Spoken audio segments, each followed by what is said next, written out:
reluctance motor.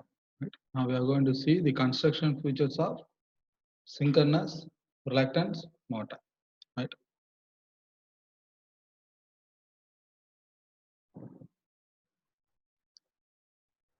So as like the other machine, the main parts of the synchronous motor is stator and rotor.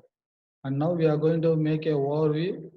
So what are the different types of rotor available for a synchronous reluctance motor? And then how the stator is wound in order to produce a sinusoidal MMF, right?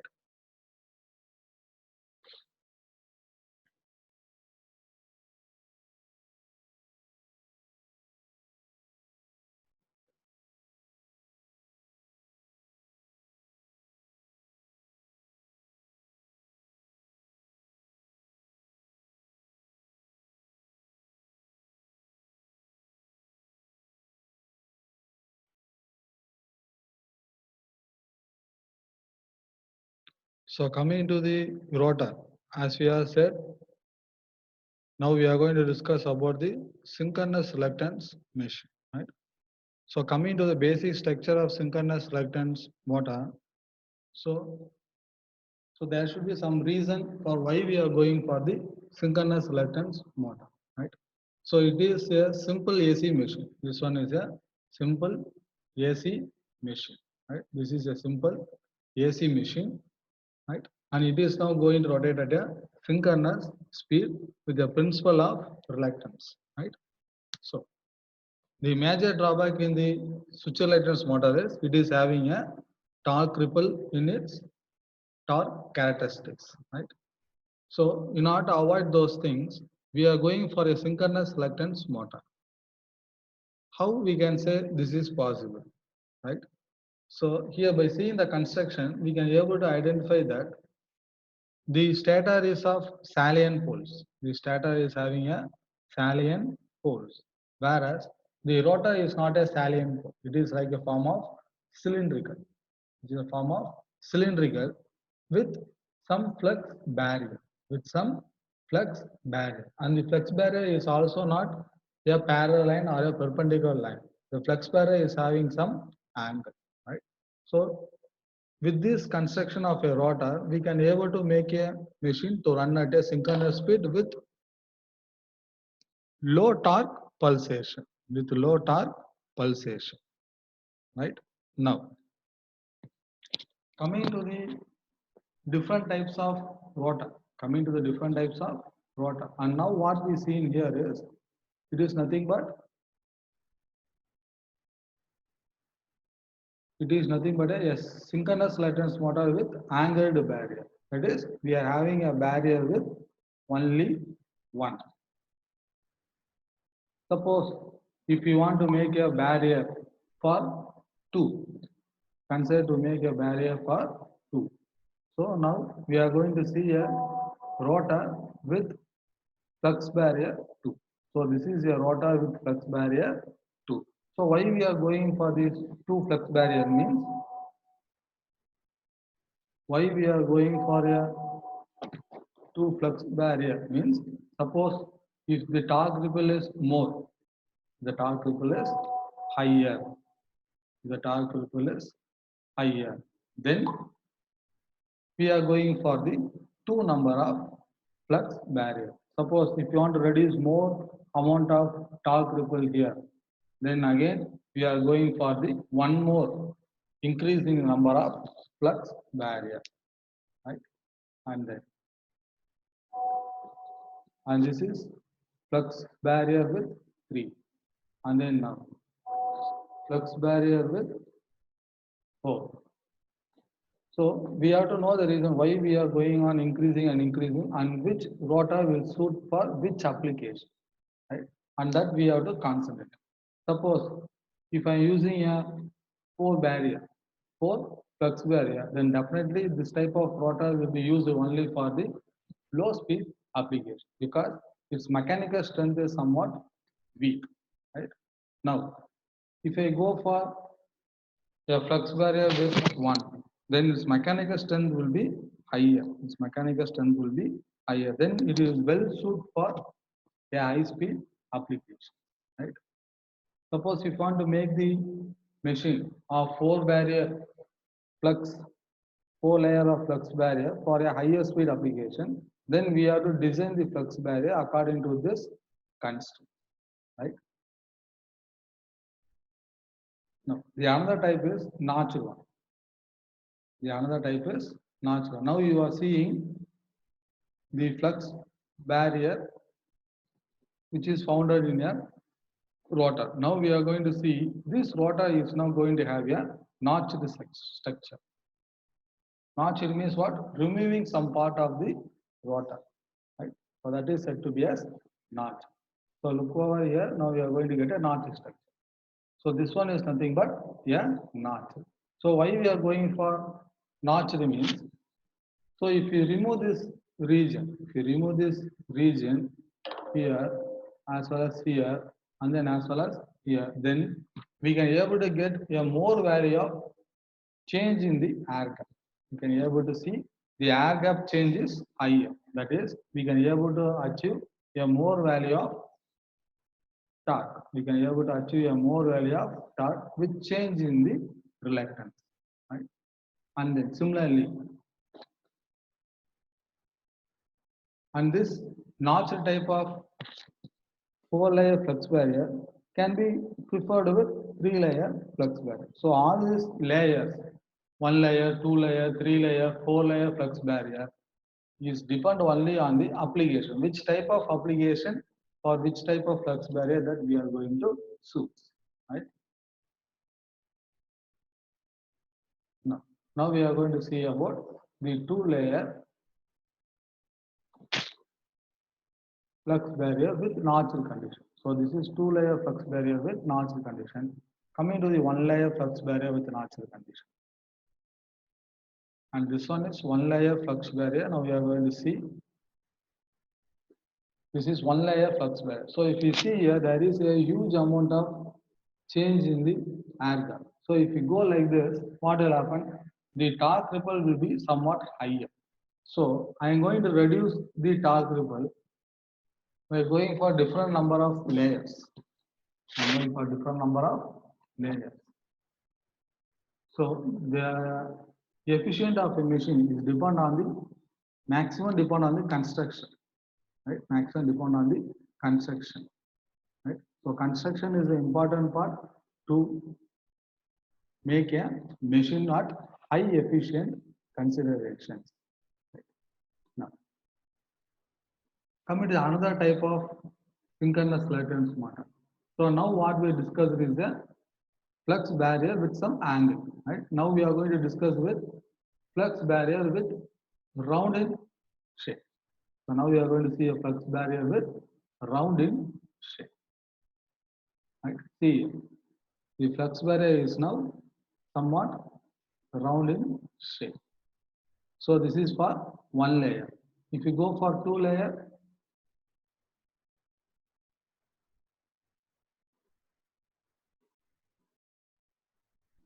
so this one is for 2 layer, so that the flux barrier will be increased. Now coming to the 3 layer,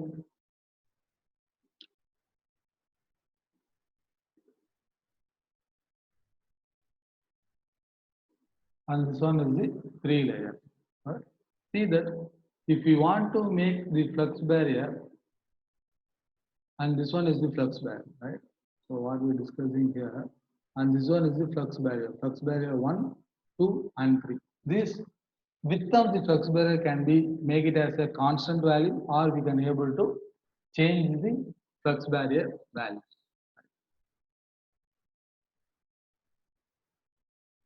And this one now we are going to see about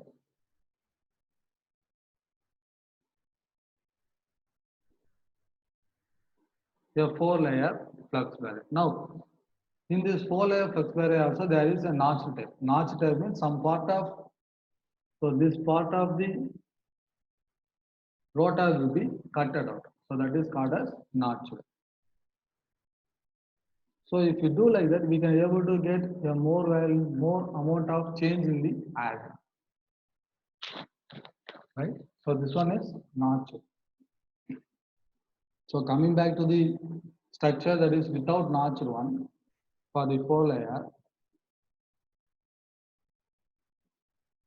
So this is the structure for the synchronous reluctance motor for 4-layer without notch. Now we are going to see the structure for with notch.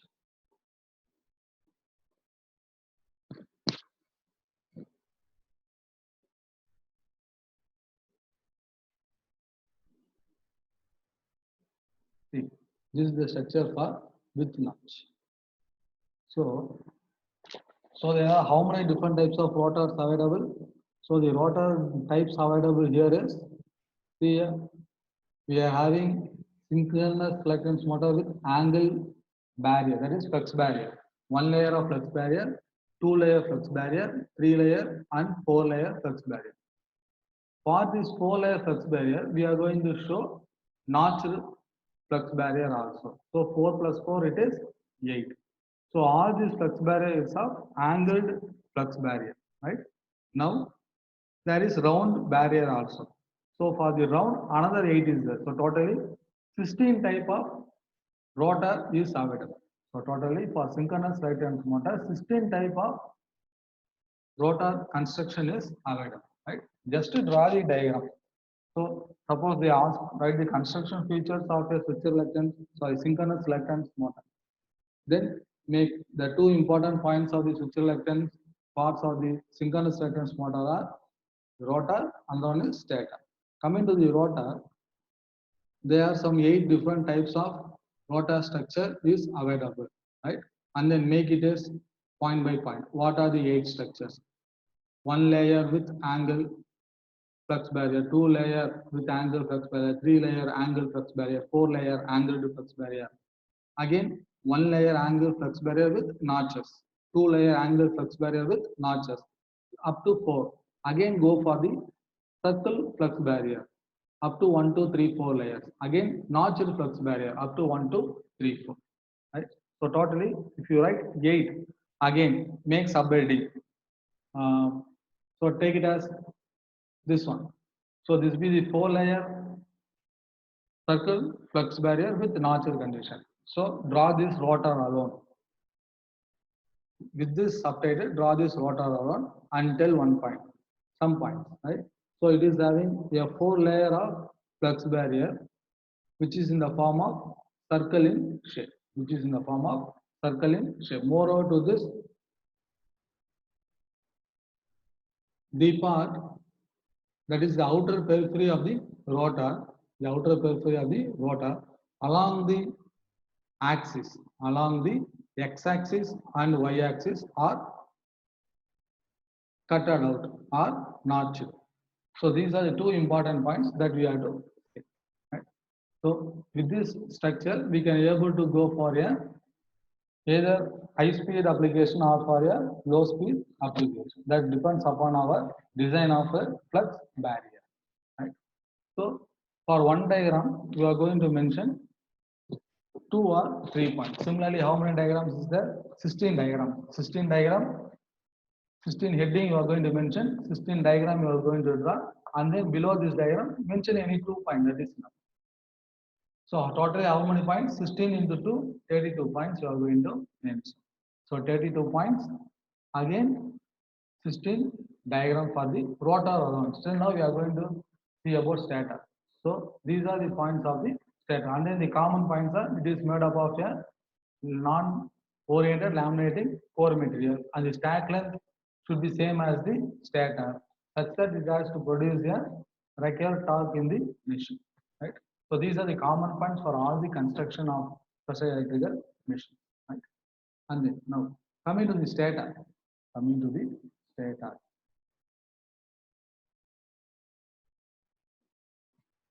And coming to the stator. So in the stator, see, there is a back ion. Again, there is a pole shoes. Here. And this pole shoe, the function of pole shoe is to regulate the flux path to the rotor. Again, the back ion. So this back ion thickness, length, as well as the pole shoe length should be more or less same. more or less same. Now, again, what is the first point here? It is made up of a laminating core material, and then the stator pole is projected inward. The stator pole is projected inwards, and the stator pole is bounded with the coils. The stator pole is bounded with the coils, and this coil can be made into two types. This coil can be ordered by two types, either by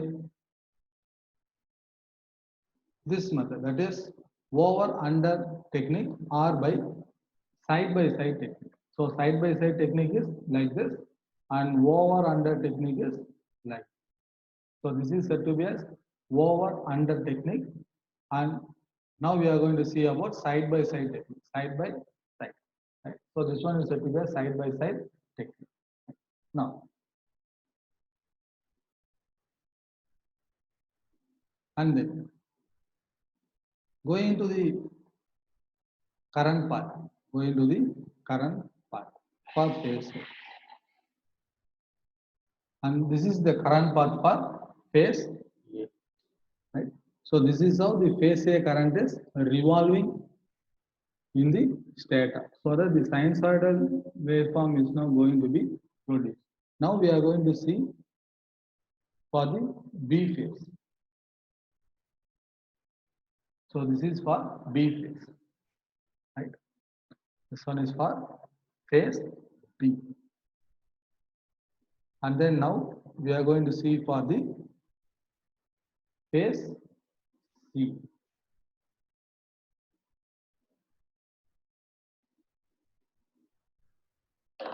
And this is for C phase. Right? C phase current flow. Right? Now if you want to see, now we are going to see the current flow for all the three phases, such that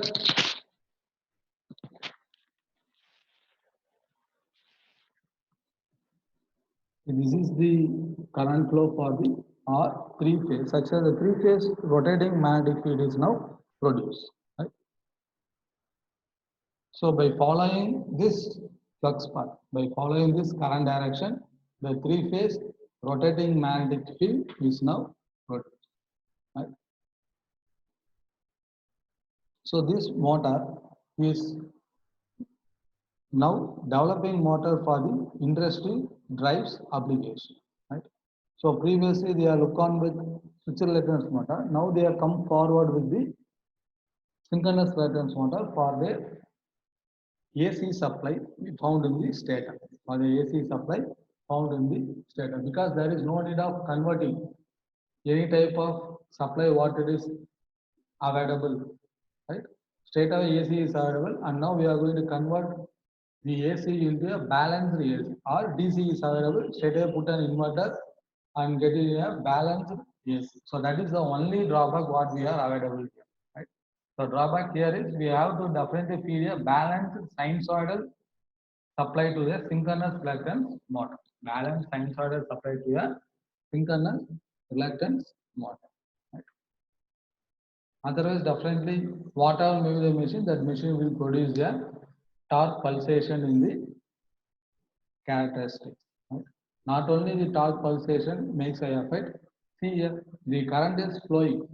The current is flowing all over the back iron of the stator, all over the back iron of the stator. That is following towards the stator. So, since it is flowing over the stator, since the current is flowing over the stator, the iron loss in the stator will be higher. The iron loss in the stator will be higher, because suppose if there is any having a possibility of reluctance here, then we can say there is a possibility of some natural cooling is available. Right? But there is only this amount of air gap is available at the outer periphery of the rotor, and this is the path of reluctance at the outer periphery of the rotor. But for the generation of torque, we can be able to produce this flux barrier as the reluctance. So that is not the case. But if you want to get the natural cooling, there should be some reluctance at the outer periphery of the rotor, right? So that is also minimum here. So the losses induced in the machine also will be somewhat high. The losses induced in the machine will be somewhat high. So this is also one of the drawback, right? So by eliminating one drawback in the switch reluctance motor, such as the torque ripple, we are eliminated by using a synchronous reluctance motor. Again, but by using a synchronous reluctance motor, the iron loss in the synchronous reluctance motor seems to be higher, right? Again, we have to reduce the iron loss in the machine, right? So how to reduce the iron loss in the machine? So the better way to reduce the iron loss in the machine is now by making by selecting a proper laminating core material in the stator as well as the rotor, we can be able to reduce the iron loss in the machine. Right? So maximum they will be using cold roll steel, or they will go for M90 lamination core material. So that two material will have a less value of iron losses. Right? So the iron losses are depend upon a plot of losses versus watts per kilogram. That is the loss curve. So depend upon the loss curve of the laminating material, the iron loss in the machine will be up. Right? So while selecting the laminating material, we have to consider about the BH curve of a laminating core material as well as the losses curve of a laminating core material. Right? And here, and this is the animation of the current flow. And coming to the winding type, there is two type of winding that can be available. One is star, right, that we are seeing. Another one is delta. And this is the delta structure. So now we are going to see clearly what is the winding type that is available in the stator. Right? So take phase A. And for simply understanding, we are now going to turn off the animation for the current. So this is the phase A winding. This is the phase A winding for the delta connection, right? And for the star connection, so take any two. It starts from 4 and end with 7, right? That is A2. Now, for the star, again see, it starts with 4 and end with 7. Then what is the difference between the star and delta? Right? So now we are going to see the difference. So I'm going to plot all the three phases. See, this is the plot for three phases of the machine. This is the plot for three phases of the machine under star. Now, if you want to go to the delta, and this is the winding condition for the delta. That means there will be no neutral terminal. There is no common point neutral terminal for the delta connection, and for the star connection, by making the winding, we are making a neutral terminal. Right? Now, and the input, what we consider is we are getting a pure sinusoidal waveform from an inverter. Right? But practically from an inverter, we cannot be able to get a pure sinusoidal AC, that is a balanced AC. That is not possible. So maximum we will get a stepped output from an inverter, right? So I am going to consider a stepped output case. So we can able to give a pure sinusoidal AC, but practically pure sinusoidal AC is not possible because pure sinusoidal means it is a balanced AC supply. So that is not possible. So now practically what is possible is 6 steps or go for some different multi-level of the inverter. Suppose you go for a 7-level inverter, 8-level inverter, 9-level inverter, 5-level inverter. So depend upon the level of inverter, the step of the output supply also is depend on that. If you go for 5-level inverter, the output will be 5 step. If you go for a 11-level inverter, the output will be 11 step. So depend upon the level of inverter. So if you want to get a less number of torque, or if you want to provide a well balanced supply to a stator, then definitely you have to go for a multi-level inverter. Then only we can get a balanced way of supply. Otherwise, sinusoidal, pure sinusoidal is not possible. Right? Feeding a pure sinusoidal supply from an inverter is not possible. Either we can maintain the frequency and amplitude, but the pure sinusoidal is not possible. No.